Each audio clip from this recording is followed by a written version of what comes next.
Hi, this is Mr. Molo for lesson 6-3 puzzle time. So the joke for this one is, how do you find a train? So for the first four, we just have to determine whether it's an exponential function or not. So remember, they have two rules where it's the a or the b has to be greater than 1, so like 1.1 or 1.2, and it has to not be negative. So that's what we're looking at for these first two. So first one checks out, our b is 15. So that one looks good. So that one's going to be an L for yes. And this one has a negative 11 there for my B. So that's going to be an S for no. And then here, if we look at our pattern, from 1 to 5 to 25 to 125 to 625, looks like we're multiplying by 5. So that's a good exponential one. But here, it looks like we're adding 4 each time. So if we're adding 4, it is not an exponential function. It is a linear function. So that one's going to be a no.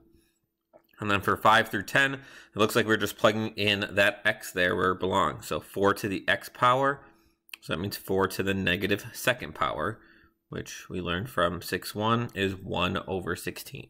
Kind of the same thing here. 5 squared, since x is 2 there, so 25. 25 times 3 is 75, so you're going to get C there. Okay, and then you're going to continue those with the rest, probably using a calculator. And then through 11 through 14, all it wants is domain and range. And again, notice how all the domains are all real numbers. So we don't have to really think about those. It's just the range. And remember, range is our y value. And our y values are told with this number at the end, the plus or minus at the end. This one doesn't have one, so it's going to be a plus or minus 0. And then remember, the first number determines whether it's going to be a greater than sign or a less than sign, if it's positive or not negative. So if it's positive, it'll be a greater than sign. And if it's a negative, then it'll be a less than sign. So if we look at our answers here, we have a greater than sign, a less than sign, and then two greater than sign. So we have one negative number, that negative 8, which is going to match with number 13 here.